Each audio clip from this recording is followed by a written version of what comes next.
Buenas noches, sean bienvenidos hermanos al estudio bíblico en esta noche. Vamos a continuar con la doctrina. Recuerden que estamos en la serie que hemos denominado Sana Doctrina, Cimientos de la Fe, y estamos haciendo un recorrido por las principales doctrinas que como creyentes tenemos que conocer. Y ya llevamos varias doctrinas y actualmente estamos en la doctrina de la salvación, que el nombre técnico es soteriología.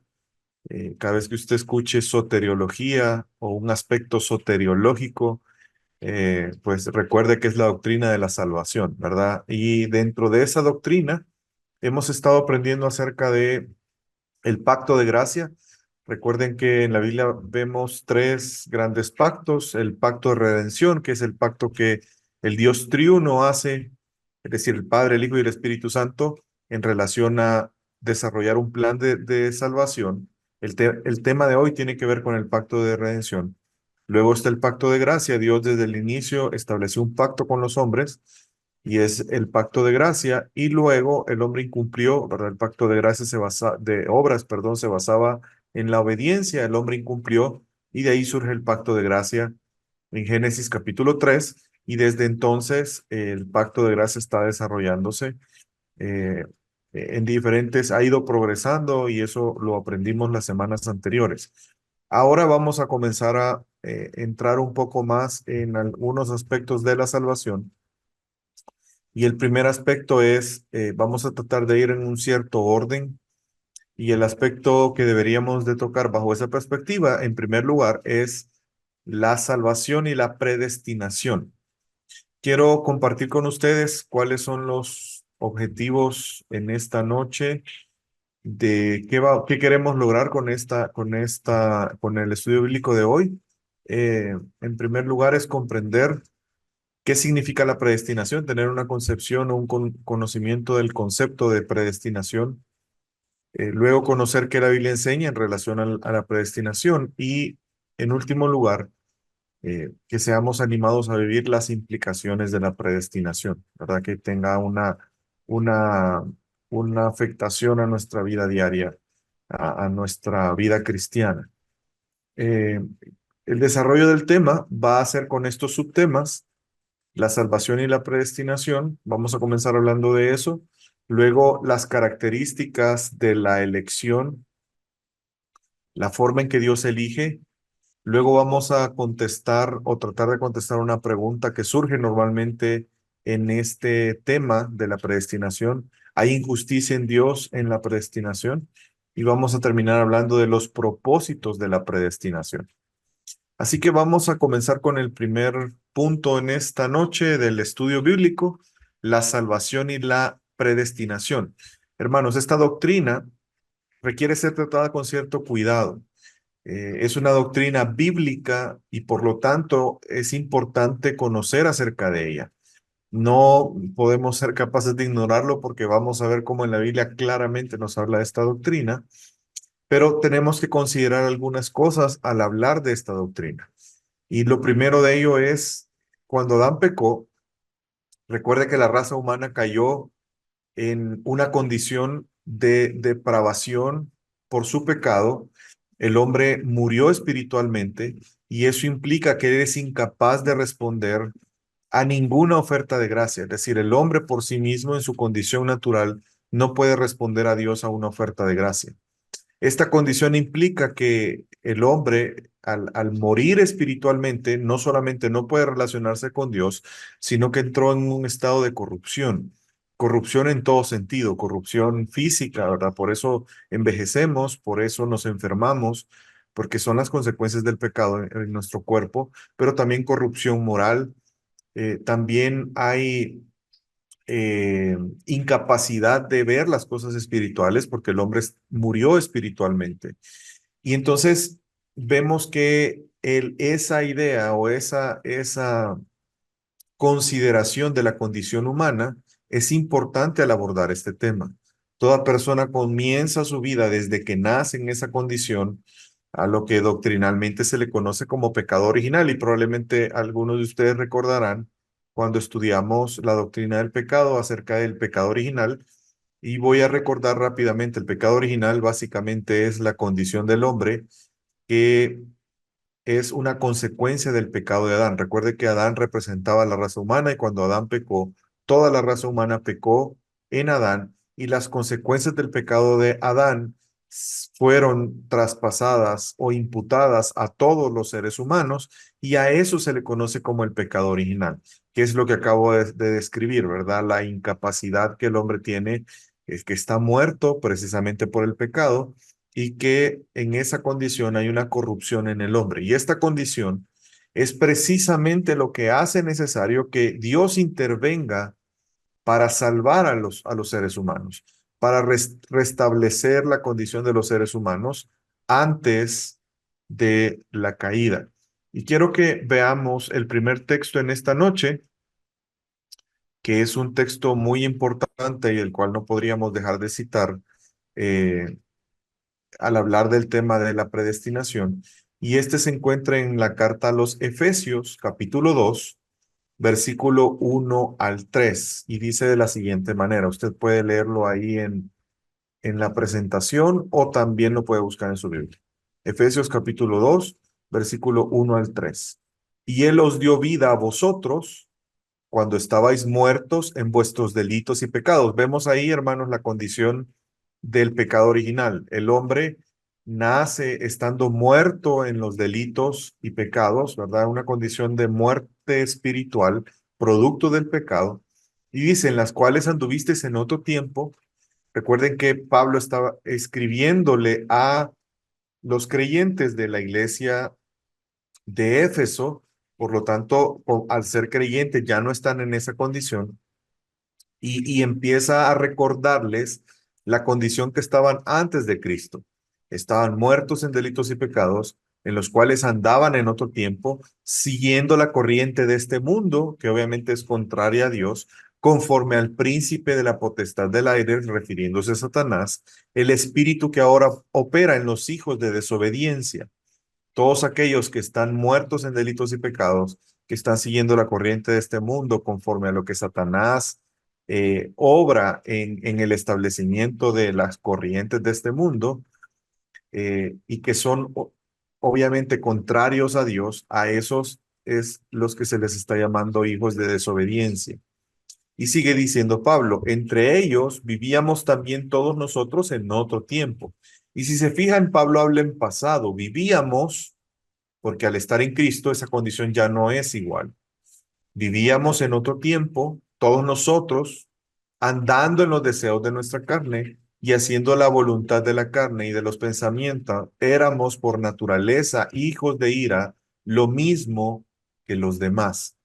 Hermanos, este texto para mí era importante abordarlo porque creo que es un texto que explica muy bien lo que acabo de estarles mencionando, la condición del hombre en su estado natural.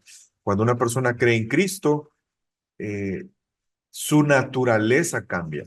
Vemos que Pablo está diciendo que vivíamos en otro tiempo como ellos, andando en los deseos de nuestra carne, haciendo la voluntad de la carne y de los pensamientos, es decir, pecando y practicando el pecado, y éramos por naturaleza hijos de ira.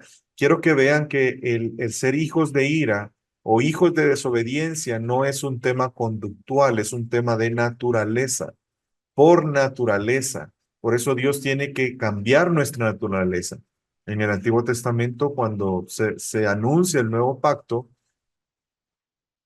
eh, Dios promete que dará un corazón de carne, refiriéndose precisamente a esa nueva naturaleza que proviene de la salvación, de la regeneración, del nuevo nacimiento.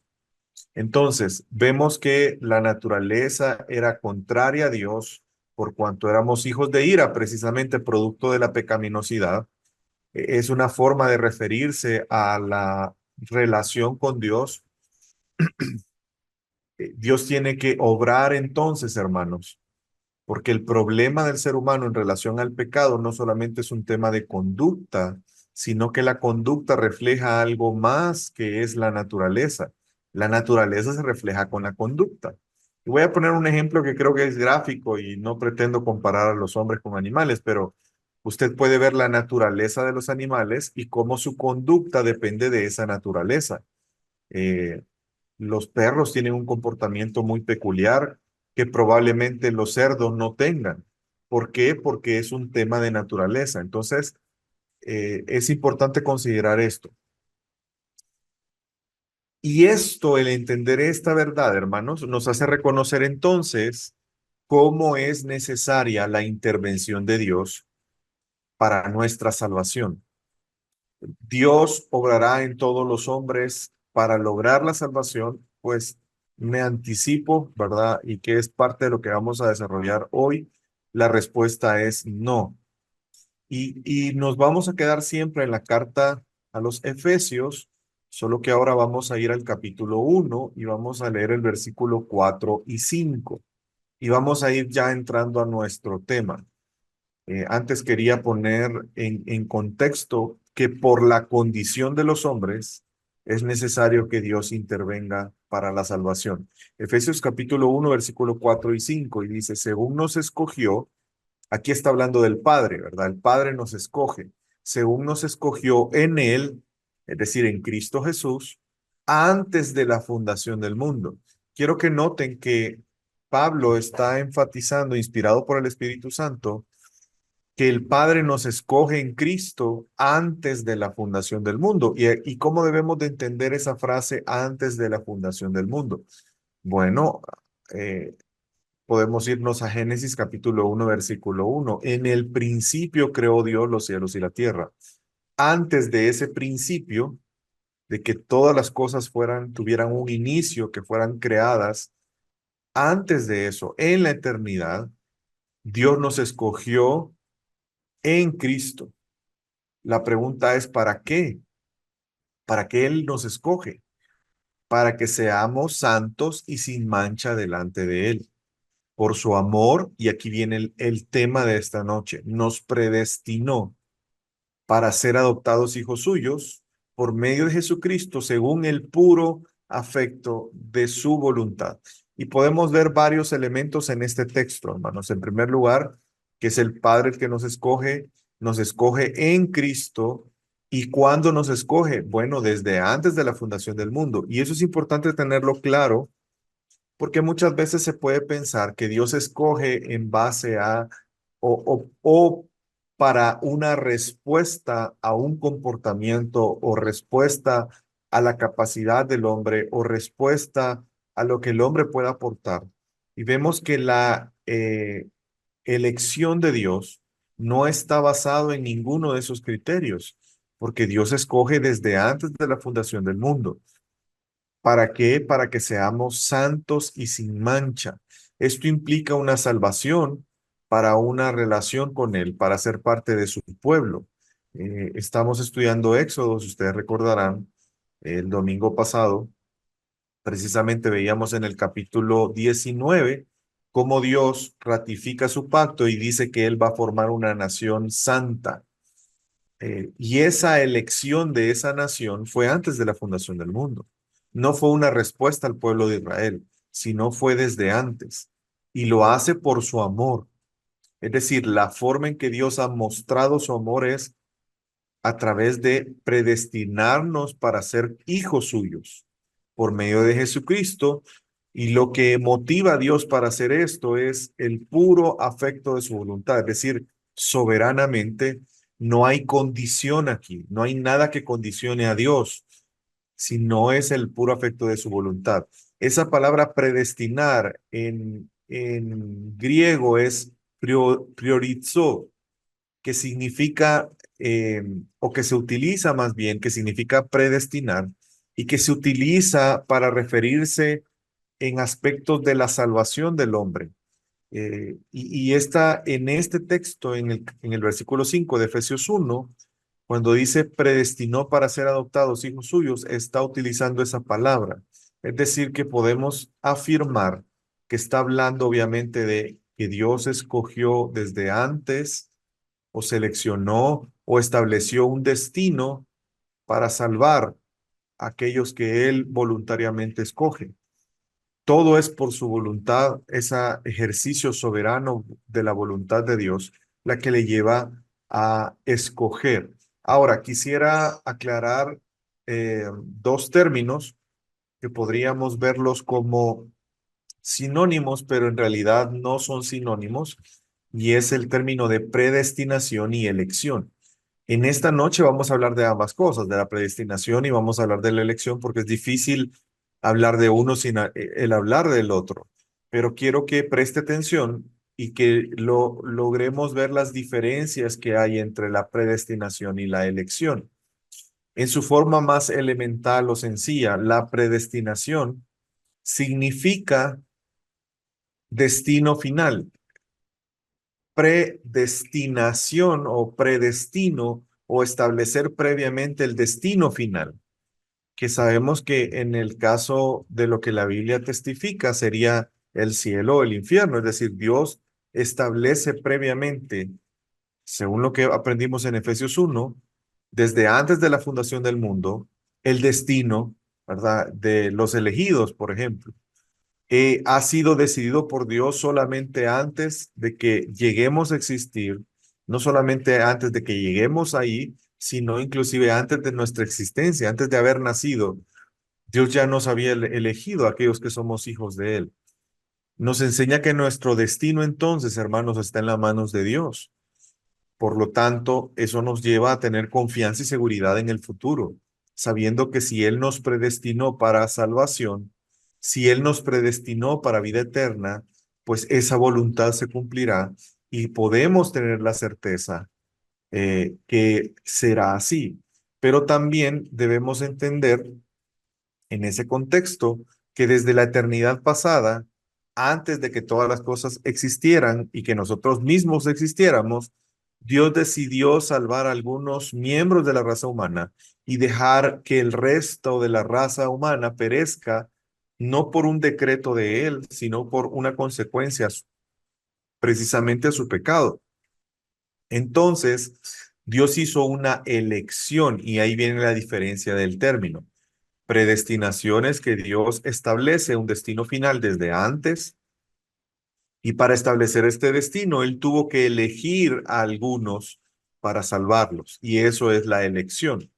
Y quiero que nos apoyemos en la Confesión Bautista de Londres de 1644, que esta es predecesora a la Confesión Bautista de Londres de 1689, que es nuestra confesión de fe en la iglesia, y dice, en lo tocante a su criatura, el hombre, Dios había ordenado en Cristo antes de la fundación del mundo, según el beneplácito de su voluntad, a algunos hombres para vida eterna por medio de Jesucristo, para gloria y alabanza de su gracia, dejando al resto en su pecado a su justa condenación para honra de su justicia.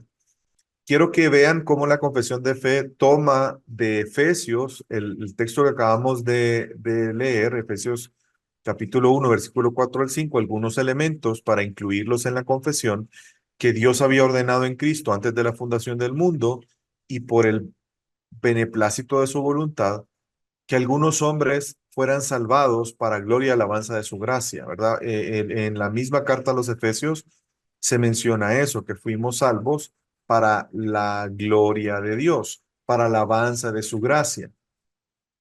Y con el resto que no son elegidos, Dios simplemente los deja en su pecado y van a recibir una condenación justa, que eso también trae gloria a Dios, porque honra la justicia de Dios. Dios no va a tener por inocente el culpable. Y vemos que Dios manifiesta su gloria a través de la justicia y esa justicia a través de la condenación justa de los pecadores. Las personas van a ser condenadas no por arbitrariedad de Dios, no es por criterios subjetivos de decir, ay, me parece, este muchacho me parece un buen muchacho agradable, lo voy a salvar. Este lo veo un poco pedante, lo voy a condenar. Esa no es la base de Dios. Dios va a juzgar a los hombres por su pecado y la base de la condenación es el pecado de los hombres y por eso va a ser una condenación justa. La elección de Dios o la elección de ciertos individuos para salvación, hermanos, es absoluta y condicional, incondicional, es absoluta, es decir, absoluta en el sentido que una vez Dios elige, eso no va a cambiar, porque es parte del decreto de Dios, ¿verdad? En su momento estudiamos los decretos de Dios. Es un decreto inalterable de Dios. Es parte del pacto de redención entre la Trinidad. Dios escoge quiénes van a ser salvos y hay un pacto entre la Trinidad para obrar la salvación de esos que son escogidos, que son elegidos por Dios. Y esa elección entonces es incondicional. Y lo sabemos porque se da en la eternidad. Nadie había hecho nada, pues nadie existía. Por lo tanto, no hay criterios condicionales para la elección. Pero vamos a entrar un poco más adelante ahí. Hermano, y quiero que veamos que la elección es, es parte de la predestinación. Y por eso les decía que hay que hacer una distinción. Estamos estudiando la predestinación, pero no podemos estudiar la predestinación si no estudiamos la elección. La elección es parte de la predestinación. Y la elección la vemos no solamente en el Nuevo Testamento, no solamente en la iglesia, en el surgimiento de la iglesia. La elección está desde el inicio de los tiempos. Si ustedes recuerdan, Dios vio agradable la ofrenda de Abel y no vio agradable con ojos agradables la ofrenda de Caín. En el Nuevo Testamento se nos enseña que la ofrenda de Caín no fue aceptada por Dios porque no fue dada con fe. O sea, por la fe de Abel, su ofrenda fue más excelente que la de Caín. Y la fe es un don que Dios da. Pero alguien podría todavía tener duda en ese ejemplo, pero voy a darle otro ejemplo. Dios trae un juicio sobre toda la humanidad y escoge, Él elige a Noé y a su familia para salvarles. Sabemos que no fue Noé quien propuso a Dios salvarlo, fue Dios quien escogió, eligió a Noé y a su familia para salvarles. Vemos otro ejemplo en Jacob y escogiendo Dios a Jacob en lugar de a Esaú. Vemos el pueblo mismo de Israel. Dios escoge a Abraham y le promete que de la descendencia de Abraham formará un pueblo. Y vemos que entra la familia de José, de, que eran 70 a Egipto, y cuando salen, salen ya como un pueblo, ese pueblo que Dios escogió. Y así podemos ir viendo en el avance de la historia de redención cómo la Biblia da testimonio de la elección. Y quiero que veamos un texto precisamente en Éxodo. Todavía no hemos llegado a ese capítulo los días domingos, pero algo que Moisés dice en relación a Dios, o más bien citando las palabras de Dios. En Éxodo 33:19, Dios dice, tendré misericordia del que yo tenga misericordia y me compadeceré del que yo me compadezca. Estas palabras, hermanos, en realidad no debemos ver en ellas arrogancia, porque no hay arrogancia. Al contrario, está hablando de la misericordia de Dios, pero también está hablando de esa misericordia soberana de Dios, que es Dios el que elige, es Dios el que tiene misericordia del que Él quiera tener misericordia. Es que Dios no está obligado a tener misericordia. Dios no está obligado a compadecerse de los seres humanos. Sin embargo, Él lo hace, pero lo hace soberanamente. Y Pablo retoma esta misma idea y haciendo un eco de las palabras en Éxodo, en Romanos capítulo 9 versículo 16, que es un capítulo que le invito a que pueda leerlo, porque todo el capítulo habla del tema que estamos hablando hoy, Romanos capítulo 9. Así que no depende del que quiere ni del que corre, sino del que Dios tiene misericordia. Hermanos, aquí no depende de la voluntad humana, no depende de la capacidad humana, no depende del esfuerzo humano, sino depende de la gracia soberana de Dios. Dios tiene misericordia del quien Él quiere tener misericordia.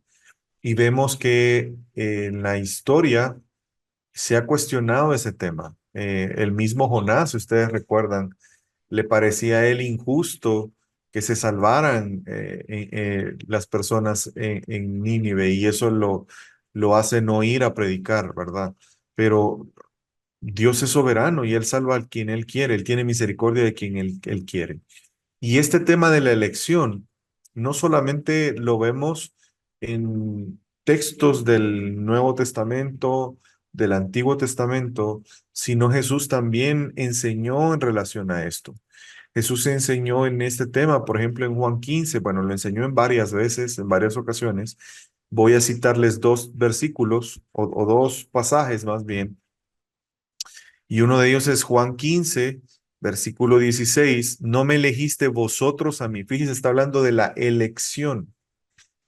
¿Los discípulos escogieron a Jesús para ser sus discípulos? La respuesta es no, es lo que Jesús les está diciendo. No me elegiste vosotros a mí, sino que yo os elegí a vosotros y os he puesto para que vayáis y llevéis fruto, y vuestro fruto permanezca, para que todo lo que pidáis al Padre en mi nombre, Él os lo dé. Vemos que hay un elemento de elección, pero esa elección no es de los hombres a Cristo, sino al revés. Es Cristo quien elige a sus discípulos. Es Cristo quien llama a sus discípulos. Y es ese elegir, en la palabra es eklegomai en griego, y esta palabra significa escoger, elegir, seleccionar. Y en el Nuevo Testamento se usa 7 veces para referirse a la elección personal para la salvación. Es decir, que esta misma palabra que Jesús está usando aquí, en otros textos de la Biblia, en 7 textos más, se utiliza para referirse a la elección que Dios hace para salvar a una persona en particular. Aquí Jesús está ocupando la palabra para referirse a que Él llamó a sus discípulos de forma particular y personal. Jesús no puso un anuncio diciendo, todo aquel que quiera ser mi discípulo, venga, y no anduvo, o más bien las personas no buscaron ser discípulos de Jesús, sino fue Jesús quien los eligió. Ahora, alguien podría preguntarse entonces si la elección es del Padre en Cristo, como lo veíamos en Efesios. Entonces aquí hay una incongruencia y la respuesta es no, porque Jesús elige, pero sobre la base de la elección del Padre. Y Jesús mismo lo enseña, y ese es el otro texto que quiero que veamos. Cómo Jesús reconoce en su humanidad que la elección depende del Padre. Es decir, Él va a llamar, Él va a escoger a los discípulos, pero serán sus discípulos aquellos a los que el Padre escogió, a los que el Padre eligió. ¿Y dónde vemos esto? En Juan capítulo 6, versículo 44. Nadie, aquí está hablando Jesús, nadie puede venir a mí. Fíjense, nadie, está siendo absoluto Jesús. Nadie puede venir a mí si el Padre que me envió no lo atrae. Es decir, que Jesús escoge sus discípulos, pero es el Padre quien atrae a esos discípulos a Jesús. Y yo lo resucitaré en el día final, refiriéndose a esos escogidos, a esos a los que el Padre le ha dado a Jesús. Y hay muchos más textos que hablan de esto. Solo le voy a recordar uno más, no está en la presentación, pero creo que lo van a recordar en Juan 17, donde le dice el Padre, no se perdió ninguno de los que tú me diste, tuyos eran y tú me los diste, refiriéndose a los discípulos, ¿verdad? Vemos otro texto donde claramente Jesús está haciendo referencia a la elección, que Dios escoge los que van a ser sus discípulos y es Dios Padre quien le da a los discípulos a Jesús. Vemos que Jesús escoge, pero lo hace sobre la base de la voluntad de Dios. En el contexto de venir a Cristo para salvación, Cristo deja claro que es el Padre soberano el que gobierna sobre todo ese proceso a través de la elección misma. Hay otra palabra que es escoger, que en griego es diferente a elegir, eklegomai, que acabamos de ver en el texto de Juan 15, 16. Hay otra palabra que es eireo, que significa tomar, seleccionar, escoger o preferir. Y también se utiliza para la elección personal para salvación. Son palabras sinónimas, son palabras diferentes, pero son sinónimo en el mismo sentido. Y voy a poner otro ejemplo de cómo se utiliza esta palabra de escoger, aireo, en el contexto de la salvación, en segunda de Tesalonicenses, capítulo 2, versículo 13. Pero nosotros debemos de dar siempre gracias a Dios respecto a vosotros, hermanos amados por el Señor, que Dios os haya escogido. Esa palabra es seleccionar, escoger. Desde el principio, fíjense una vez más, está haciendo énfasis que es desde el principio, antes de la creación de las cosas, para salvación mediante la santificación por el Espíritu y la fe en la verdad. Vemos entonces que la salvación, o más bien, precede a la salvación la elección, porque Dios va a salvar a los que Él eligió y los eligió antes de crear todas las cosas. En el plan de redención incluía ese plan quiénes iban a ser salvos. Es una elección de parte de Dios. Dios predestinó en la eternidad los que Él iba a elegir para salvación. Vemos que esa gracia, hermanos, es dada desde la eternidad. Dios ha establecido un plan de redención, el cual se está ejecutando hasta la venida de Cristo, ¿verdad? Todavía estamos en la ejecución del plan de redención y nosotros somos parte de ese plan de redención, no solo como beneficiarios, sino como actores de ese plan de redención. Y Pablo lo enfatiza a la carta que le escribe a Timoteo, si recuerdan, el joven Timoteo que era pastor de la iglesia de Éfeso, que está exhortándole a varias cosas en la carta a Timoteo, específicamente me voy a referir a la segunda carta. Una de las cosas que le llama es a no avergonzarse del Señor, sino a unirse a los sufrimientos en el Evangelio. Y en ese contexto le dice lo siguiente, segunda de Timoteo, capítulo 1, versículo 8 y 9. Según el poder de Dios, quien nos ha salvado y nos ha llamado con un llamamiento santo. Vemos que Dios hace un llamado a salvación, un llamamiento santo. Eso usted puede pensar desde el Antiguo Testamento es así y aún hoy en día sigue siendo así. Según el poder de Dios, Él nos ha salvado con su poder. Eh, Ahorita que estamos en el contexto de Éxodo, usted va a recordar, ¿verdad?, cómo Dios poderosamente salvó al pueblo, pero mucho más, una manifestación más grande del poder fue nuestra salvación a través de la muerte y la resurrección de Cristo en la cruz, por cuanto venció a la muerte. Pero ese ejercicio de poder que nos llevó a salvarnos, Dios lo hace a través de un llamado con un llamamiento santo. Igual en el pueblo de Israel, en el Éxodo, Dios los llama a salvación, los llama con un llamamiento santo a salir de Egipto, ¿verdad? Usted lo recordará eso. De igual manera, nosotros hoy nos ha llamado a salvación. Y fíjense lo que dice, no según nuestras obras. El llamado de Dios a salvación no tiene nada que ver con obras, no tiene nada que ver con comportamiento, no tiene que ver con capacidades, no tiene que ver ni siquiera con la voluntad de los hombres, sino según su propósito, su voluntad soberana, eterna, según la gracia que nos fue dada en Cristo Jesús. ¿Cuándo se nos fue dada esa gracia? Al Jesús ser encarnado y morir en la cruz, no, desde la eternidad, desde el momento en que Dios diseña el plan de redención y escoge a los que va a llamar. Desde ese momento recibimos la gracia de Dios. Desde ese momento se decidió el Dios triuno en el ejercicio de su voluntad soberana que el Hijo se iba a tomar forma de hombre, se iba a encarnar para venir a entregar su vida y salvar a aquellos a los que Dios iba a llamar a salvación. Entonces vemos que esa gracia es desde la eternidad. Lo que antecede a nuestra salvación es esa gracia, la gracia que ha sido concedida desde la eternidad y que está relacionada con el propósito de Dios. Los creyentes son llamados según el propósito de Dios y por medio de la gracia que les fue concedida desde la eternidad en Cristo Jesús. Y eso nos hace entender, hermanos, que nuestra salvación, y lo vamos a seguir viendo en toda la, de hecho lo hemos visto en el pacto de gracia, pero en los diferentes temas nos vamos a ir dando cuenta cómo la Biblia testifica que la salvación nunca ha sido por obras, ni nunca será por obras, sino por la gracia de Dios desde la eternidad.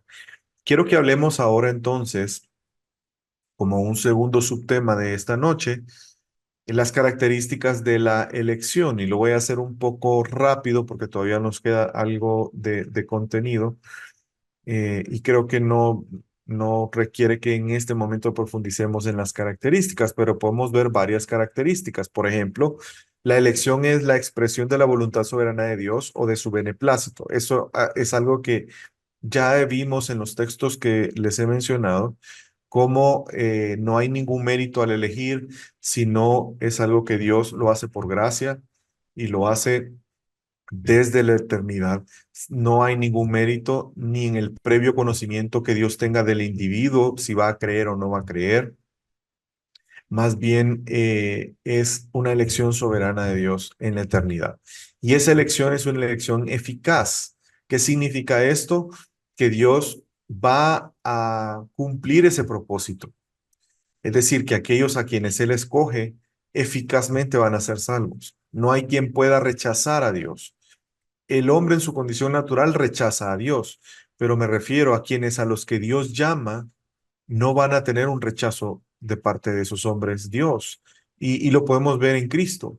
Aquellos que a quienes Jesús llamó para ser sus discípulos, estando Él en la tierra, ninguno de ellos le dijo, eh, Jesús, te agradezco, pero no te conozco y no te voy a seguir. O no, fíjate que estoy ocupado.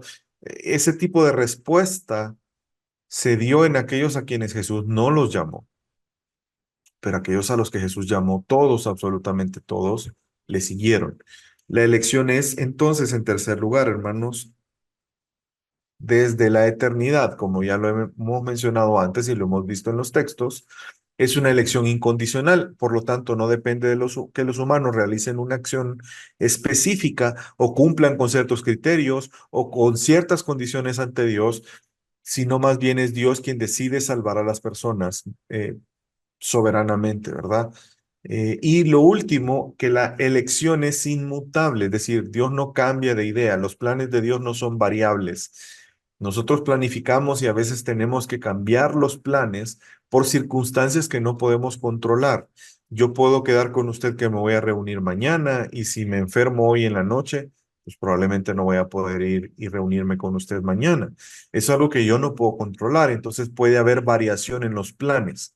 En el caso de Dios, los planes son inmutables. ¿Por qué? Porque Dios es todopoderoso y soberano y Él hace lo que Él quiere y no hay nada ni nadie que pueda detener los planes y los propósitos de Dios. No hay lluvia que detenga los propósitos de Dios. No hay voluntad humana que detenga los propósitos de Dios. No hay oposición que detenga los propósitos de Dios. Por eso decimos que la elección es inmutable. Ahora, quisiera responder una pregunta. ¿Cómo elige Dios? Porque ya hemos hablado que Dios nos predestinó y para predestinarnos Él tuvo que elegirnos, lo cual lo hizo en la eternidad y sobre la base de la gracia. Ahora, ¿cómo Dios elige? Existen diferentes posturas, hermanos. Básicamente son tres las posturas más importantes. Las vamos a ver de manera rápida porque también creo que es sencillo comprenderlas. La primera postura es que los hombres tienen libertad de escoger. ¿Y a qué se refiere esta postura? Bueno, esto parte de un entendimiento equivocado de la voluntad de Dios, y de la voluntad humana también, porque esta postura lo que dice es que Dios ha obrado la salvación, Dios es el que hizo todo lo necesario para salvar a los hombres, Dios da el mensaje de salvación, pero al final es el hombre quien decide aceptar ese mensaje, aceptar esa salvación o no. Normalmente se presenta como un regalo, ¿verdad? Dios por la gracia. Dios te da salvación por gracia, pero tú tienes que tomar la decisión de aceptar ese regalo. Y de ahí es donde surge la idea de acepta a Cristo cuando se está evangelizando. Pero esta postura, hermanos, tiene varios problemas. Uno de los problemas que tiene esta postura es que está omitiendo la conciencia de la corrupción del hombre y la incapacidad humana para buscar a Dios para escuchar a Dios, para entender las verdades espirituales, con lo que inicié este estudio bíblico explicando por la corrupción del hombre y por estar muerto espiritualmente, el hombre no tiene la capacidad de buscar a Dios, ni conocer a Dios, ni entender. No hay quien lo busque, no hay quien haga lo bueno, no hay quien escuche, no hay quien entienda. Eso es por un lado un error. El otro error de esta postura es que los hombres no pueden producir fe por ellos mismos, sino más bien es un don de Dios, la fe. En tercer lugar, otro error que tiene esta postura es que la Biblia da testimonio que los humanos están perdidos, como lo mencioné antes, son ciegos incapaces de responder con fe y por eso es necesario la intervención de Dios. Y quiero que veamos un texto en Mateo 13, 14 y 15, citando a Isaías capítulo 6, que hace referencia a esto. De oído oiréis y no entenderéis, y viendo veréis y no percibiréis, porque el corazón de este pueblo se ha entorpecido y con los oídos oyen pesadamente, y han cerrado sus ojos para que no vean con los ojos, ni oigan con los oídos, ni con el corazón entiendan, ni se conviertan y yo los sane. Ven que Jesús está explicando que aunque él predique, el problema está en la naturaleza humana, que escuchando no van a escuchar, no van a oír, no van a entender, no van a percibir porque el corazón se ha entorpecido, los oídos oyen pesadamente y han sido cerrados sus ojos. Está describiendo la muerte espiritual de los hombres. Entonces es necesaria una intervención de parte de Dios y eso no lo considera esta postura. Y creo que el mayor problema es que de esta postura que los hombres escogen es que afecta o ataca el carácter de Dios en cuanto a su soberanía y en cuanto a sus propósitos, a su voluntad. Porque si el hombre es el que escoge, entonces, aunque Dios me quiera salvar a mí, pero si soy yo el que escojo, entonces yo puedo rechazar a Dios. Entonces la voluntad de Dios se ve entorpecida y no va a ser cumplida. Dios me quiere salvar, pero yo no quiero ser salvado. Entonces Dios no va a cumplir su voluntad. Porque no puede. ¿Por qué? Porque depende de mi voluntad. Y ese es uno de los grandes problemas de esta postura, que piensan que los hombres son los que tienen la libertad de escoger a Dios. Hay una postura intermedia, que es la que vamos bueno, y antes de ir a esa postura intermedia, quiero utilizar las palabras de Pablo para aclarar que la incapacidad espiritual es una condición universal, no solamente en los judíos, sino también en los gentiles. Y lo vemos en capítulo 3 de Romanos, que el capítulo 3 describe la condición de los hombres naturales sin Cristo. Versículo 9, que pues ¿somos nosotros mejores que ellos? Refiriéndose los judíos con los gentiles. De ninguna manera. Pues hemos demostrado que todos, todos, hermanos, tanto judíos como gentiles están bajo el pecado y como está escrito, no hay justo ni aun uno, no hay quien entienda, no hay quien busque a Dios. Pablo está citando el Antiguo Testamento aquí, que Dios había anunciado acerca de la condición de los hombres. Entonces, esa condición no es una condición específica de unos seres humanos, sino es una condición natural de todos los seres humanos, no importando en este caso si eran judíos o eran gentiles. Hay una segunda postura. La primera postura le mencioné que los hombres tienen la libertad de escoger, ¿verdad? Dios les ofrece salvación, pero es el hombre el que escoge recibir la salvación o no. Hay una segunda postura que es Dios realiza esta elección, pero la hace en base al previo conocimiento. Como Dios es omnisciente y Dios conoce a todas las personas que Él creó, Él sabe quién va a estar dispuesto a aceptar. Y a esos que Él está dispuesto a aceptar son los que a los que Él les va a ofrecer la salvación. Y esta es una postura intermedia porque resuelve uno de los problemas de la postura anterior y era que Dios va a ser rechazado y por lo tanto su voluntad y sus propósitos no se van a cumplir porque la voluntad del hombre lo va a impedir. Entonces, esta es una forma como de conciliar eso, diciendo, Dios va a escoger y el hombre va a aceptar. Pero ¿cómo no nos vamos a arriesgar a que el hombre rechace a Dios? Ah, bueno, porque como Dios es omnisciente, Dios sabe quién está dispuesto a aceptar. Y entonces Dios les va a dar el mensaje de salvación a aquellos que están predispuestos a aceptar y al final van a aceptar. El problema de esta postura es que esa conciencia de predestinación que descansa en el conocimiento previo de Dios, al final está una vez más determinado por la acción de los hombres. Es decir, Dios está moldeando su plan y lo que moldea su plan es la voluntad de los hombres. Dios va a escoger a aquellos que acepten. Entonces, ¿qué determina a quienes escoge? No es la voluntad de Dios, es aquellos a los que Dios tiene que escoger porque son los que van a aceptar. Entonces, al final, esta postura lo que está atacando es la soberanía de Dios y la autonomía de Dios en ese sentido, ¿verdad? Que Él es el que escoge. Y hay un segundo problema que tiene que ver con que la voluntad de Dios se está acomodando a la voluntad de los hombres. Es decir, en esa postura, el que tiene el peso es la voluntad del hombre, porque Dios se amolda a aquellos hombres que están dispuestos a aceptarle. Entonces, al final, la voluntad de Dios está dependiendo de la voluntad de los hombres. Y eso no es así, hermanos. Bíblicamente no es así. Nuestro Dios es un Dios soberano, es Señor. Nadie puede condicionar la voluntad de Dios, ningún ser humano. Por lo tanto, es una postura equivocada. ¿Cuál postura es la postura más bíblica? Bueno, que la elección de Dios es soberana. Es decir, la decisión final para salvar depende de Dios y no de ningún ser humano, ni de ninguna circunstancia, ni de la voluntad humana. Según esta noción, la elección de Dios es simplemente soberana.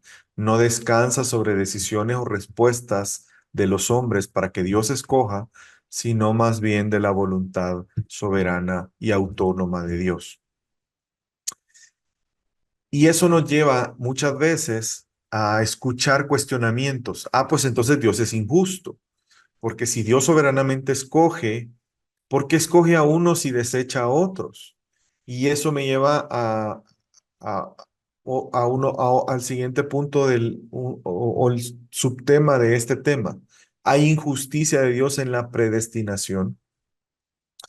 Si nosotros partimos de reconocer que la elección de Dios es soberana, pudiera parecer que hay injusticia, porque ¿por qué escoge a unos y a otros no? ¿Por qué no escoge a todos? Por qué tiene que elegir a unos? Y pareciera que Dios está haciendo acepción de personas. Esa palabra injusticia significa eh, de alguna manera como que hay maldad detrás de la decisión de Dios. O una injusticia legal, ¿verdad? Como cuando usted dice, eh, el juez dictaminó algo que no era lo correcto y por lo tanto está haciendo una injusticia, no está cumpliendo, o la sentencia no está pegado a lo justo. Entonces, cuando se habla de injusticia, se está atacando el carácter de Dios, pero también se está atacando la calidad del acto y que es un acto al final erróneo y malvado. Fíjense qué complejo es esa acusación, ¿verdad? El decir que Dios es injusto porque elige a unos y a otros no. La naturaleza de la elección divina eh, también responde al carácter de Dios. Es decir, Dios escoge soberanamente, pero no es el único atributo involucrado en la elección, no solamente es la soberanía, sino también la justicia, también la sabiduría de Dios, la omnisciencia, la preeminencia de Dios. Dios escoge a aquellos que Él va a salvar, aquellos a los que Él va a llamar, aquellos a los que Él va a hacer parte de su pueblo, aquellos a los que Él va a dar su espíritu de adopción, aquellos a los que Él va a usar para sus propósitos estando aquí en la tierra. Y esa elección, esa salvación, el cumplimiento de sus propósitos, todo eso se basa en la voluntad de Dios. Ahora, la pregunta es, ¿esa elección es injusta? Y Dios inspira a Pablo, el Espíritu Santo, a escribir de esto en el capítulo de Romanos, capítulo 9. Yo le mencioné antes que deberíamos de leer este capítulo 9 porque habla del tema. Y voy a leer el versículo 14 al 21. ¿Qué pues diremos? ¿Hay injusticia en Dios? Está hablando en la elección. Y Pablo responde, de ninguna manera. Hermanos, de ninguna manera, de ninguna perspectiva hay injusticia en Dios cuando hablamos de la elección. Y Pablo va a empezar a desarrollar su argumento porque él dice que no es injusto la elección de Dios. Pues a Moisés dice, tendré misericordia del que yo tenga misericordia y me compadeceré del que yo me compadezca. ¿Se recuerdan que este texto lo leímos? Que está en Éxodo capítulo 33, específicamente el versículo 19. Está Pablo citando esas palabras de Dios a través de Moisés. Así que no depende del que quiere, fíjense, no depende del que quiere ni del que corre, sino de quien Dios tiene misericordia. ¿Y por qué él utiliza ese atributo de la misericordia? Porque Dios no tiene obligación de mostrar misericordia. Entonces, si Dios no tiene obligación de mostrar misericordia y hablamos de injusticia, pareciera ser que es más injusto no el hecho de que no escoja, sino el hecho de que no dé lo que corresponde. Porque lo que es verdaderamente justo es que todos los hombres sean condenados por su pecado. Todos, absolutamente. Pero Dios quiso mostrar misericordia sobre algunos. Y ese mostrar misericordia no es que Dios tuvo que dejar a un lado su justicia, porque recuerden que al final Dios no tiene por inocente al culpable. Aquellos que son elegidos para salvación son salvados no sobre la base de omitir la consecuencia del pecado de aquellos a los que Dios está salvando, sino que hay un ejercicio de justicia pero a través de un medio sustitutorio. Es decir, hay una condena justa.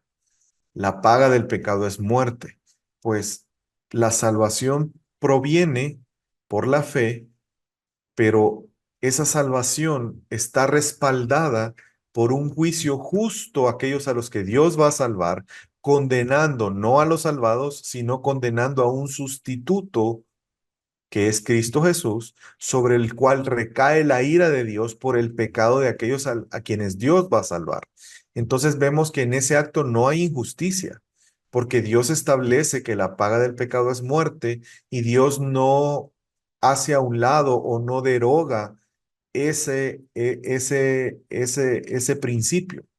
Y la salvación respeta ese principio porque nosotros somos salvos por gracia, por medio de la fe, pero a través de la redención de Cristo Jesús. Es decir, Él pagó por nuestros pecados. Y luego sigue diciendo, así que no depende del que quiere ni el que corre, sino del que tiene misericordia, porque la escritura dice de Faraón, vuelve a citar Éxodo, para esto mismo te he levantado, para mostrar en ti mi poder, para que mi nombre sea anunciado por toda la tierra, de manera de que quien quiere tiene misericordia y del que quiere endurece, endurece, pero me dirás, ¿por qué pues inculpa? Porque ¿quién ha resistido a su voluntad? Perdón, ya me pasé de la diapositiva. Quizás me voy a detener en esa parte del ejemplo de Faraón. Eh, como aprendimos, hermanos, Dios endurece el corazón de Faraón. Recuerden que Dios está atacando concepciones equivocadas de los egipcios. Los egipcios veían o entendían que el faraón era un semidios y que la voluntad de Faraón era representada en su corazón y por lo tanto todo lo que ocurría en Egipto estaba dependiente de la voluntad de Faraón. El bienestar de Egipto venía de la voluntad de Faraón y esa voluntad era representada en el corazón de Faraón. Entonces, cuando Dios les dice, yo endureceré el corazón de Faraón, lo que está diciendo es, yo tengo la capacidad de someter la voluntad de Faraón a mi voluntad. Y vemos que Dios utiliza la maldad de Faraón para sus propósitos. Por eso dice, para que mi nombre sea anunciado por toda la tierra. Pero esa frase, endurecer el corazón de Faraón, no significa que Dios se puso en el corazón de Faraón la maldad. La maldad del Faraón estaba en su corazón. Dios lo que hizo fue someter el corazón, la voluntad de Faraón a la voluntad de Dios, porque Él es soberano. Fíjense cómo Pablo está mostrando la soberanía de Dios, cómo Pablo está mostrando que Dios no es el culpable de la maldad de los hombres. Y un caso claro es el de Faraón. Dios no puso la maldad en el corazón de Faraón. Simplemente Dios sometió la voluntad de Faraón a la voluntad de Dios, permitiendo, o más bien no obrando en gracia al mostrarle su maldad, sino dejando que Faraón reaccionara en base a su maldad. Y a eso se refiere cuando él dice, el que quiere endurecer, endurece. Es decir, Dios puede obrar misericordiosamente, ¿verdad? Y el obrar misericordiosamente es mostrar la maldad para que el hombre se arrepienta de esa maldad. Pero Dios también puede endurecer los corazones al no mostrar misericordiosamente la maldad que hay en ese corazón y permitir que esa maldad siga obrando y siga actuando. Ahora sigamos leyendo. Pero me dirás, eh, está Pablo mostrando, o más bien cuestionando y él mismo respondiendo, ¿verdad? Él está mostrando objeciones que se pueden tener al hablar de la soberanía de Dios en la elección, pero él mismo las está respondiendo. Pero me dirás, ¿por qué pues inculpa? Porque ¿quién ha resistido a su voluntad? Es decir, entonces, Pablo, lo que me estás diciendo es que si Dios, nadie se puede resistir a la voluntad de Dios, entonces Dios mismo es el que está inculpando. Mas antes, oh hombre, y aquí viene la respuesta de Pablo, ¿quién eres tú para que alterques con Dios? Cuando nosotros ponemos en duda la bondad de Dios en sus propósitos, estamos altercando con Dios. Dirá el vaso de barro al que lo formó, ¿por qué me has hecho así? Hermano, nosotros no tenemos la capacidad de cuestionar a Dios. Y Pablo está utilizando un ejemplo común. El vaso es un objeto que no puede compararse con el alfarero. Nosotros, si bien es cierto, tenemos una personalidad y fuimos creados a la imagen de Dios, pero no somos Dios y no podemos compararnos con Dios en cuanto a sabiduría, en cuanto a conocimiento. Por lo tanto, no podemos cuestionar, no debemos cuestionar los propósitos de Dios. Y sigue diciendo, dirá el vaso de barro el que le formó, ¿por qué me has hecho así? ¿O no tiene potestad el alfarero sobre el barro para hacer de la misma masa un vaso para honra y otro vaso para deshonra? Y aquí está hablando en el sentido que los vasos todos son de barro. El ejemplo es todos los vasos son de barro. Hay dos vasos idénticos de barro, exactamente iguales, pero el alfarero decide escoger uno para un propósito de honra y escoger otro para un propósito de deshonra. Escoge uno para servirse el agua y tomar agua en ese vaso y el otro lo utiliza para sacar agua sucia de algún lugar. ¿Hay diferencia en los vasos? No, pero el alfarero, el dueño, el que los hizo, tiene la potestad de escoger usar uno para una cosa y usar otro para otra cosa. Y es que tenemos que entender, hermanos, que todos los seres humanos glorificamos a Dios. Sí, me escuchó bien. Todos los seres humanos glorificamos a Dios. Aún aquellos que no creen en Dios van a glorificar a Dios. ¿En qué sentido? Recuerde que la gloria de Dios es la suma de sus atributos, porque Dios va a manifestar sus atributos con aquellos que le rechazan, que se oponen, que son enemigos de Dios. Cuando Él haga el justo juicio, va a manifestar su gloria al mostrar su justicia, condenándolos justamente. Va a manifestar su ira santa sobre ellos por el pecado. Entonces, y eso es lo que Pablo está enfatizando, ¿verdad? Que Dios no escoge arbitrariamente para condenar a unos. Simplemente esos ya estaban condenados.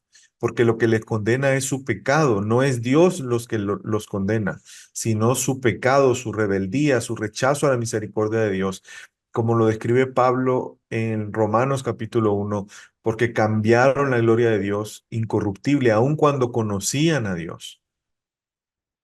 Y los escogidos pueden no más que mostrar agradecimiento a Dios por su gracia, porque no había nada en ellos que Dios, por lo cual Dios se viera motivado a salvarles. Simplemente es la compasión y la misericordia sobre la base de la soberanía de Dios. Por eso, hermanos, si nosotros somos salvos por gracia, eso no es algo de lo que debamos de jactarnos, porque no somos diferentes a los que no son salvos. No éramos diferentes. Nosotros merecíamos la condenación eterna, pero Dios en su misericordia nos salvó, habiéndonos predestinado desde antes de la fundación del mundo para ser santos y sin mancha delante de Él. Y esto me lleva al último punto en esta noche, que es los propósitos de Dios en la elección divina. Y el primero de ellos es obvio, ¿verdad? La gloria de Dios. Eh, el apóstol Pedro habla a los creyentes como un grupo de elegidos y haciendo referencia a, a Éxodo precisamente, que el pueblo de Dios en el Nuevo Testamento, los hijos de Dios son un linaje escogido y que tienen un propósito, anunciar las virtudes de aquel que los llamó de las tinieblas a la luz admirable. Es decir, glorificar a Dios al anunciar las virtudes, al anunciar la hermosura de Dios, al contar la grandeza de Dios a otros. Y eso trae gloria a Dios. Y los que somos escogidos, no somos escogidos para ser exaltados o nosotros ser el centro de la exaltación, sino más bien es Dios. Y por ejemplo, en Romanos capítulo 9 que estuvimos leyendo leímos hasta el versículo 21 si usted recuerda, Romanos 9 del 14 al 21 este es el versículo 22 y 23 es decir, lo que sigue a lo que leímos. Y dice, soportó con mucha paciencia recuerde, escogió a un vaso para honra y un vaso de deshonra, entonces sigue diciendo Pablo, soportó con mucha paciencia los vasos de ira preparados para destrucción y para hacer notorias las riquezas de su gloria. ¿Por qué Dios soportó a Faraón? Bueno, para mostrar las riquezas de su gloria a través de Faraón. Las mostró para con los vasos de misericordia que él preparó de antemano para la gloria. Hermanos, ven que no estoy loco cuando le digo que todos los hombres glorifican a Dios. Tanto los vasos de deshonra como los vasos de honra, ambos glorifican a Dios de forma diferente, obviamente. Pero nosotros que hemos sido salvados, eh, fuimos preparados como esos vasos de honra para la gloria de Dios. Seguimos siendo de barro, pero el tesoro está en esos vasos de barro, dentro del vaso de barro, que es el Evangelio mismo, ¿verdad? Y esto es para la gloria de Dios. Como lo dice también Pablo en Efesios capítulo 1, versículo 6, que nos predestinó a los creyentes para que fueran para alabanza de la gloria, de la gracia de Dios. Y ese es el primer propósito, gran propósito, y creo yo el principal propósito, hermanos. Pero hay propósitos secundarios.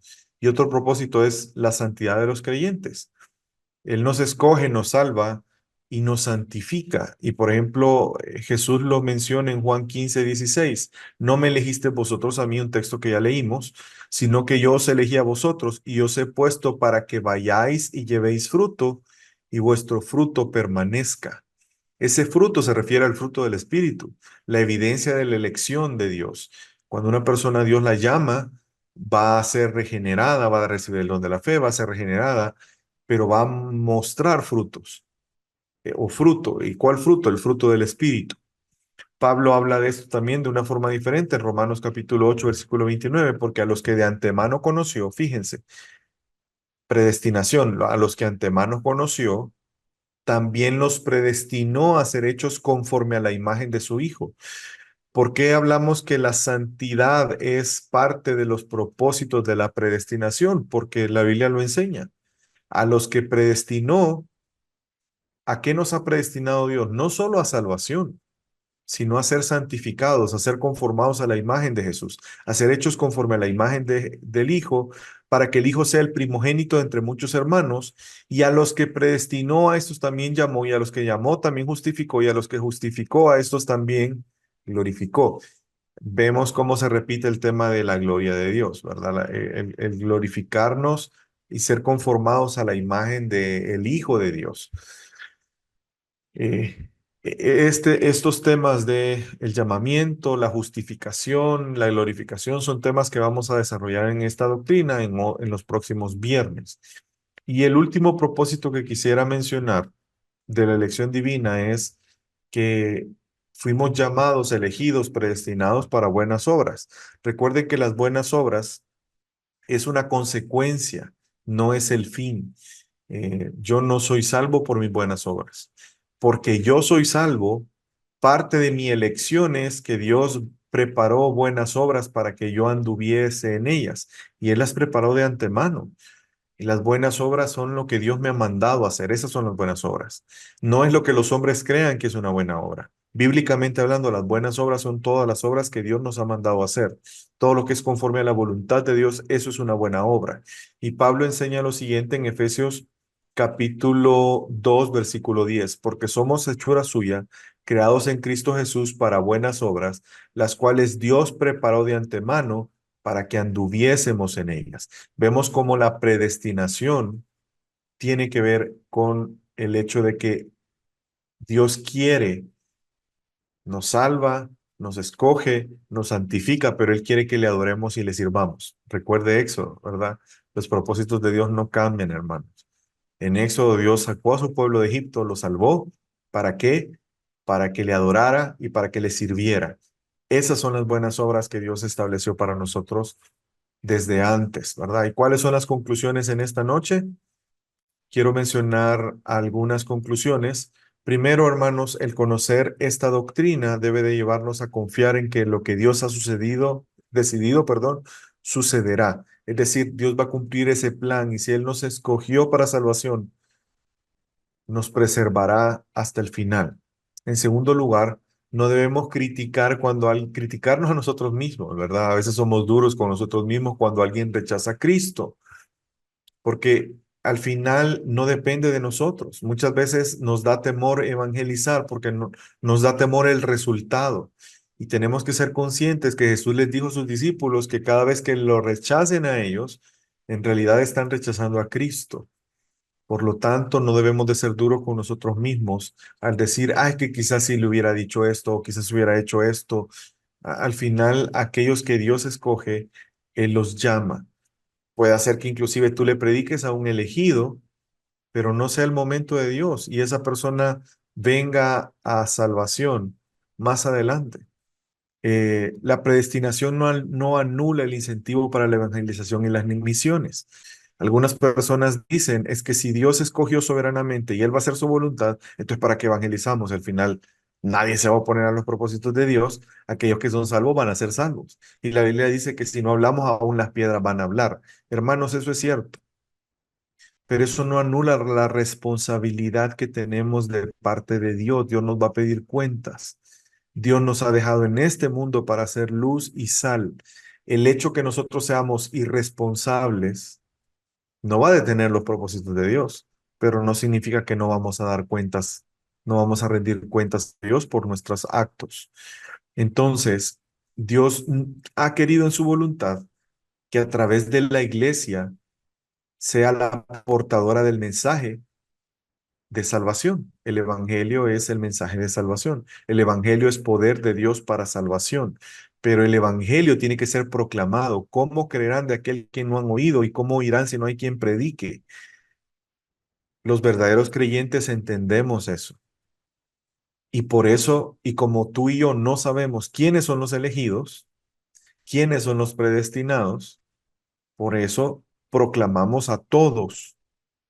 No todos van a responder, eso lo sabemos, pero nuestro llamado es a proclamarle a todas las personas, porque dentro de esos habrán algunos que son elegidos, habrán algunos que son hermanos nuestros y que Dios nos use para sus propósitos en ese sentido. En cuarto lugar, La gracia es absolutamente necesaria, hermanos. La elección es por gracia, no por obras. Es un grave error pensar que una persona puede obtener la salvación y puede mantener la salvación por las obras, porque la salvación, la preservación en esa salvación y la culminación de esa salvación siempre será soberana voluntad de Dios y por su gracia como una manifestación de su amor misericordioso. Y en último lugar, Él nos eligió para ser sus hijos en Cristo Jesús. Pero hermanos, nuestra elección, si tú te sientes agradecido con Dios por el hecho de saber el privilegio que es que te haya predestinado y te haya elegido para salvación, tienes que ser consciente que también esa voluntad no incluye únicamente que Él te salvó. Dios en su voluntad desea para ti que vivas para su gloria, que procures vivir en santidad y que nos esforcemos, hermanos, por cumplir, por hacer las buenas obras que Él preparó de antemano para que andemos en ellas. Es decir, que el ser conscientes de la predestinación nos lleva a vivir una vida sometidas a Cristo, en dependencia de Él y para los propósitos de Dios. No nos lleva a vivir en arrogancia, en decir, bueno, ya me salvó, entonces yo soy importante para Dios y entonces Dios me tiene que cumplir todos mis deseos y Dios va a darme una mejor vida como yo me la imagino, como este mundo me la ha vendido. Es todo lo contrario, hermanos. Y yo espero que este tema haya sido de edificación para cada uno de ustedes.